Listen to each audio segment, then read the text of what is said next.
poppin'? It's your homegirl, Rica Nadine, aka period poo. And today we have an amazing episode. Look at this beautiful woman of God. I know y'all see her. You guys, I'm super excited about this interview. This is not even an interview. This is a fellowship. This is a gathering. This is sisterhood right here. So first I want to introduce you. You are a viral sensation. You are a worship leader. You are a wife. You are also a young person in ministry. You are so many things. And wait, I'm about to start off the questions. You're so many things, and I want to introduce to everyone Miss Bri Babineaux. Babineaux. I didn't want to say it incorrectly because it Look, doesn't sound I how did it's all kind spelled. of stuff, so I understand. I understand. Well, it is a pleasure to be talking to you right now. How are you? I'm doing well. I'm doing well. In spite of everything that's going on with this COVID, I'm doing good. Me and my family are healthy and we are well. How are you? I am blessed as well, like you said. This COVID, everything that's going on in the world, I'm doing as best as I can. So I want to start off with, I was reading your bio. For one, let me start off on how I actually was introduced to you. Of course, your video went viral with He's Able, and I was just like, who is this woman of God? Like, your worship looks so pure. Like, I don't even know how to explain it more than that. It looks so pure and so rich. And I was like, oh, she's young. Like, this is how I should be worshiping God. This is how, keep in mind, I was like 17 maybe, 15, 16, 17, around that. So I was like, this is what I should be aspiring to be in my Right. worship and stuff. So when I seen it and you went viral, like you were every Facebook, Instagram, YouTube, everywhere, I was like, wow, I was astonished. Now seeing you now and how much you have grown, Mhm. and not even how do I put this? Not even physically, but a spiritual growth. I see it in your music. It is very inspiring. So I first want to start off with that. How you are an inspiration for us young women Mhm. individually as being a believers. So my first question is my first question is growing up, because you Mhm. did grow up in the church and stuff, how was it? Were people pushing you to the forefront, like, oh, you got a voice, you need to be singing, or how was that? Um, Definitely, I would say they were always pushing me to sing and, lead worship and different things like that. Me personally, when I was in high school, well, in grade school, I didn't really sing a lot. Like, music wasn't really like a focal point of my life. I was an athlete, so I was into like sports in high school and all that good stuff like that. But I decided to, be a worship leader and be on the praise team and the choir and everything like that because it was a need in the church. Mm. And I was always taught if there's a need, you go ahead and, fill the need and fill that void in and do what you got to do to make sure that everything continues to flow properly. So that's how that all went. It wasn't necessarily them pushing me because, yes, they knew that, I was talented and they knew that I had a voice, but it was a need and they Mm. needed me to step in and fill in the gap. So that's what I did. I did my part by being a worship leader and being on the praise team and all that good stuff like that. So with being in the church, I feel like sometimes stereotypes of young people in the church. It's like, oh, like you don't have any room to grow. You can't do what you want. So growing up, like in the church, were you allowed to do like like hang out with friends and go to outings and events? Were you allowed to do that? Depending on what it was and who Mhm. was at the event, I Mhm. was able to. Mama and daddy were very strict. Mhm. The church as a whole was very strict that I grew up in. So we weren't allowed to do just a lot of things. My Mhm. parents, they allowed me to go like to the different dances that we had at school. Depending on what type of outing it was, mama didn't believe in sleepovers. Right. So I didn't do a lot, many of those. It was they can come home, but you can't go over there. Right.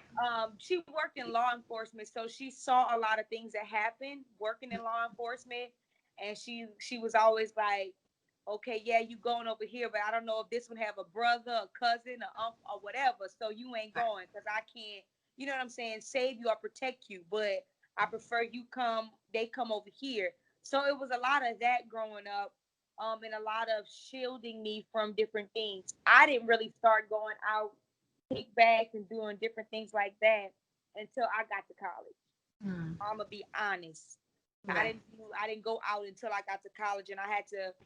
Yeah, it was me and my mama and my parents got into it a lot, in grade school because I didn't understand Mm. why they didn't allow me to do certain things. I understood now, and then we've had talks, many talks now, that they could have been a little bit more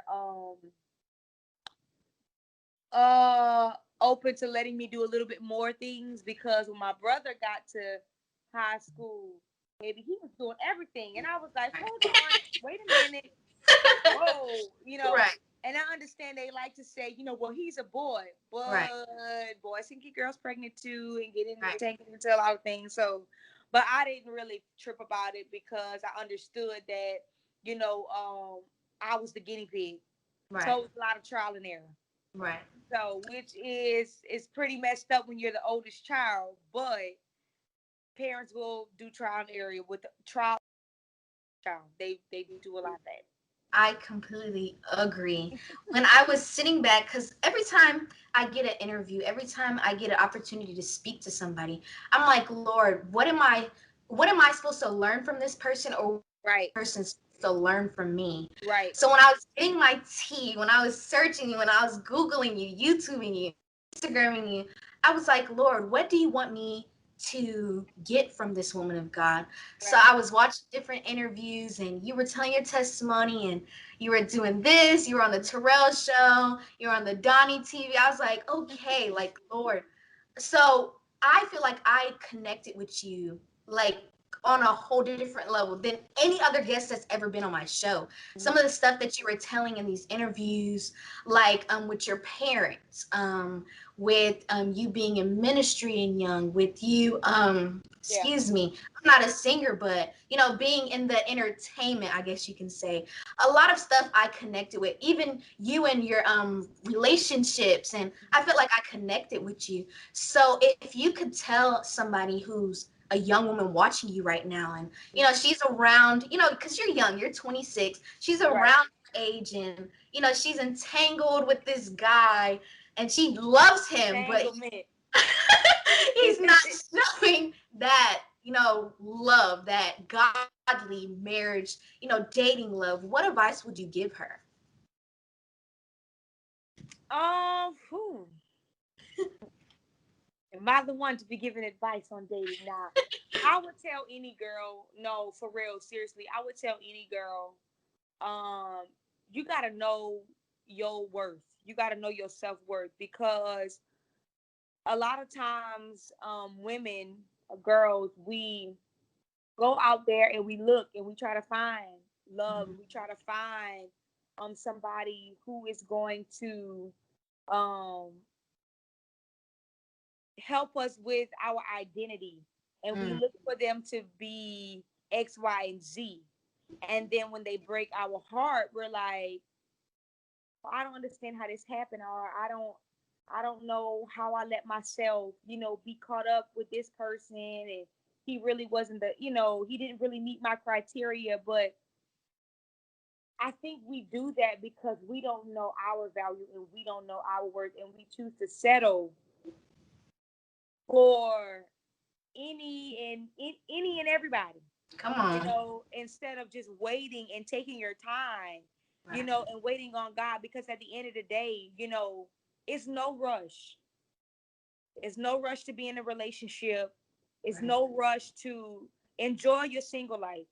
Mm, To enjoy being single, enjoy finding yourself. right. You know what I'm saying? Um with any relationship, it's commitment, but with any relationship, maturity you need to be matured. You need to know who you are. You need Right. to be confident in you are. You need to be confident in what you bring to the table. Right. So it's really taking a step back and making sure that you are ready for that commitment and you're ready, you know what I'm saying, for what that relationship will bring, Mm, I you agree. know? And don't, this may sound bad, I used to do this, Mm, but don't be with somebody because of potential, because mm, because you think they'll potentially be what you need them to be, and because mm, you think they're gonna whatever. No, listen mm. to me. Don't marry potential. Make sure anybody that that you talking to, dating, whatever the case is, that they meet every check on your little checklist. Right. Don't marry somebody for potential because you'll be waiting for potential. And what if potential never comes into fruition? Then Right. you stuck with this person for the rest of your life because you quote unquote thought that they were going to be this great person. Mm. You know what I'm saying? Yes, ma'am. So take your time. You got it. Any girl listening to us or listening to me, take your time. Mm. You know, a lot of people say you got too many things, too many, like the criteria of what you want this perfect guy to be is too much. Baby, look, make sure he meet everything on Right. that list. Right. Don't be getting so caught up because he out of the 10, he meet 3. Right. Nah, baby. I need you to meet either 10 out of 10 or close to the 9 out of 10 because I'm telling you. No, Right. for real. You know, because you don't settle. Right. Don't settle. And that's my thing for anybody in any relationship, you know, that I was in. I learned after the fact. Don't learn after the fact. Learn Right. before. Right. Learn before you even walk through those doors of what your expectation is, of what you want, where you are, where they are. You got to know this before because you don't want any regrets. Right. I You don't want no regrets. I completely agree. Sometimes I feel like as young women, especially in as a believer, let's be Mm-hmm. honest, as a believer, as young women, we see all these women that are in the industry that are, oh, with this man or, with our celebrity crushes, and we're like, oh, we want to look like this. I want to look like this. Right. My husband, he gonna want me because I look like this. And sometimes I feel like we go so much, actually not even just believers, any woman, we go so Right. much based on looks. We don't go, we don't deal with the hurt that we've been through. We don't deal with, what are we bringing to the table, as well as, you want him to bring everything to the table. What are Right. you, can you cook, can you clean, can Right. you pick up after yourself? So Right. that's Do you something know I how to feel like. manage a checkbook? Right. Do you know how to I don't even know. No, seriously though, no. And that's the typical woman nowadays is they want the man to have everything together and have they all their eggs in a basket. But Right. you got to come correct as well. Mm, You have to come correct. They right. shouldn't be having all their ducks in a row and you still don't know what you're doing, still don't Right. have a career lined up, still don't you got to come correct. You know what I'm saying? You Right. have to. You have to. I agree. So a lot of people, like I said, I was doing my research. A lot of people were like wanting to know about your past and about the viral video, about your music before. But period. I want to know about you right now. What's popping now? What's going on now? So you're married. I'm Could you married. tell us about how was, because I'm single. I'm waiting for God to send me my husband. 2 years, and I'm like, Lord, send me my man now, because I'm ready now. Mhm. But as a single woman, before, when you met your husband, and can you tell us your journey of meeting your husband, godly dating, and leading up to marriage? Can you tell us that experience? Yeah, so I had been knowing my husband for since 2012. Mm-hmm. Um, but it wasn't nothing like that. Mm-hmm. uh, I we went to the same church. We grew up in the same church. So I met him in church, and we had mutual friends. But and we went to the same college. Mm. So I had been knowing him for a while, but was never interested in like be had in a relationship with him. Right. Was nothing. It was nothing like that. But he was a nice, sweet guy and stuff. So a mutual friend of ours actually kind of hooked us together and kind of sparked conversation between us. And when I talked to him, it was a breath of fresh air. He was completely different than a normal guy that I would talk to. I mean, Mm. he's into like space and NASA and the Right. stars and the moon and everything, and I could care less about any of those things. Any of those things, I'm gonna be Right. very honest. But it was different, and it sparked my interest, and I enjoyed having intellectual conversations with him, and not just talking to somebody like surface level, like Right. somebody who really, enjoyed having conversation, Mm. and that was different because I had never um met somebody who enjoyed just to talk about just any and everything, Right. and it not be just small talk and surface level stuff. Right. So yeah, I mean, let's see what else. The dating portion was good. It wasn't of course we were both in church and stuff like that, and so we took, time to we kept our relationship private. Like nobody even knew that I was in a relationship until Mm. I post that we were engaged. So I kept all of Right. that on hush hush, just to kind of protect what we had already had established and to keep that covered. So we got Right. to know each other, and we got to meet each other's family and spend time with each other, with our loved ones and our family and our friends, and we just got to have a bond separate from being Mm. in the public eye, which I would tell Right. anybody, man, keep your relationship and things that you got going on in your relationship private as much as possible. Don't put it on social media or anything like that, because that ain't everybody's business. And everybody not gonna understand Right. what's going on and why it's going Right. on. So we kept all of that, hush and quiet until I felt that it was, time for everybody to know that, hey, I'm off the market, I'm getting married, da da da da Right. da. Right. Yeah, so that was it was different. It was different, but I enjoyed the whole process. I Mm. enjoyed the whole process. Yeah.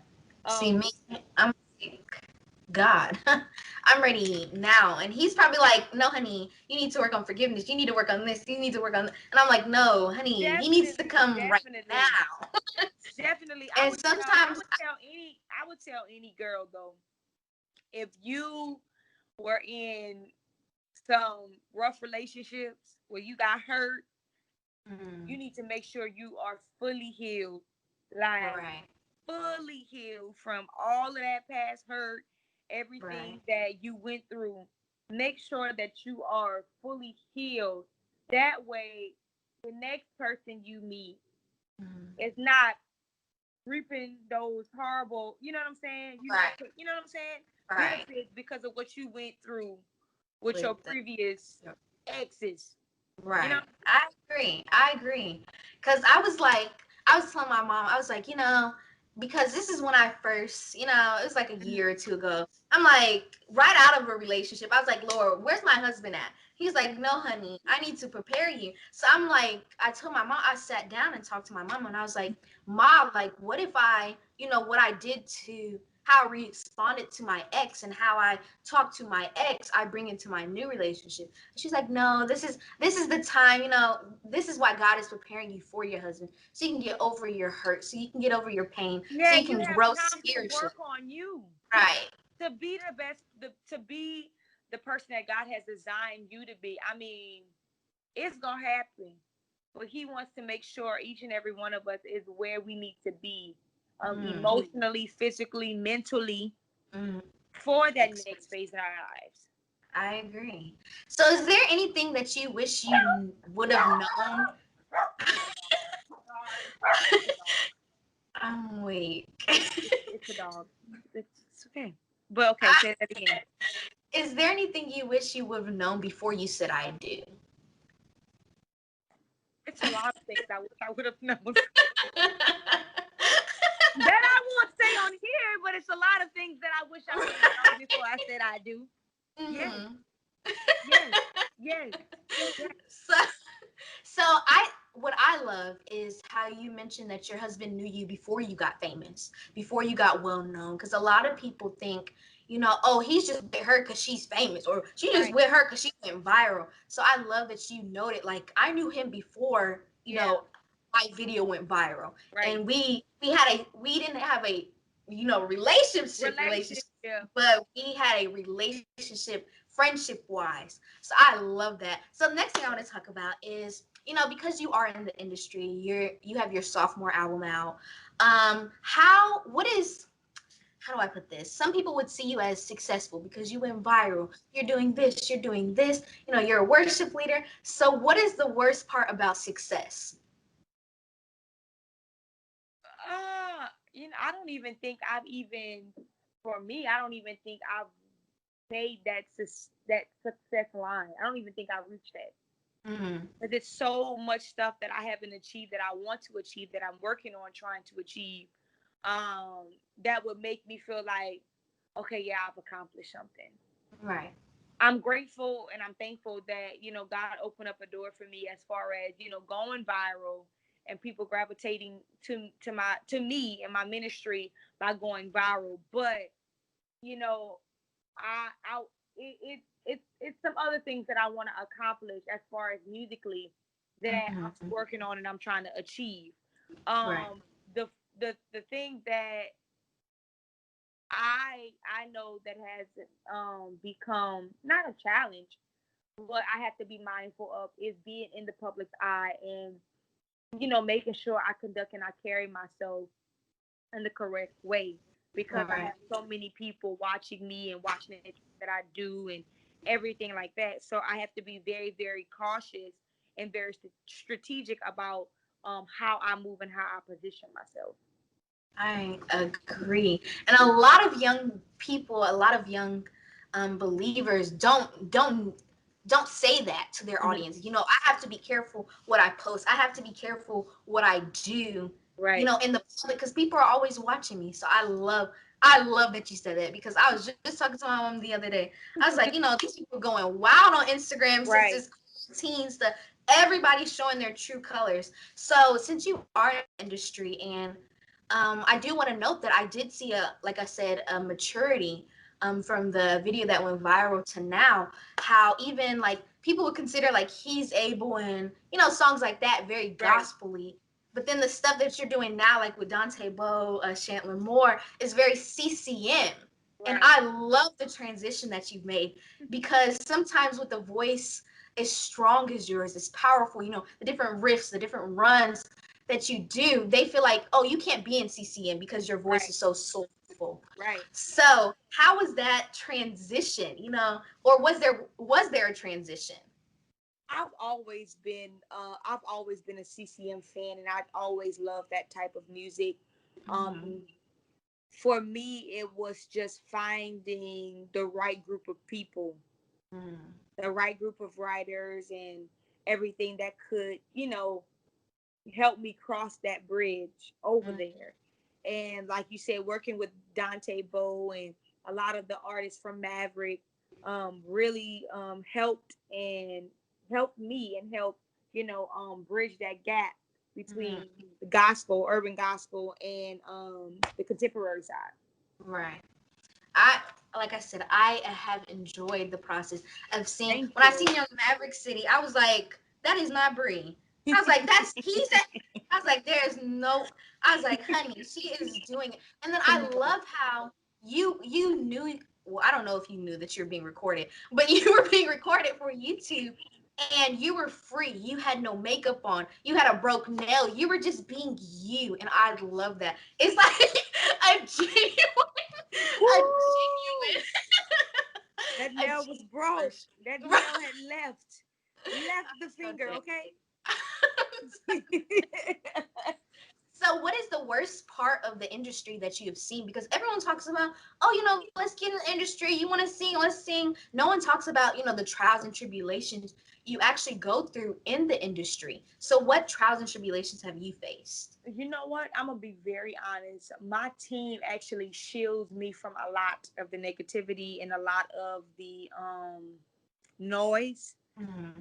So if there is trials and tribulations and a lot of things going on, they shelter me from it all, and I thank God for them, because that way I don't have to deal with it. Right.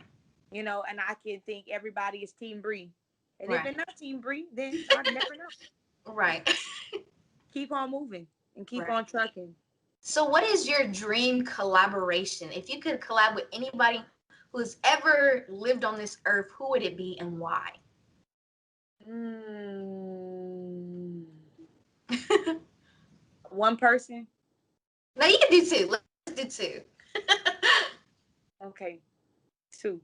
The Hmm. man that I would collaborate with, whew, I would collaborate with Sam Cooke.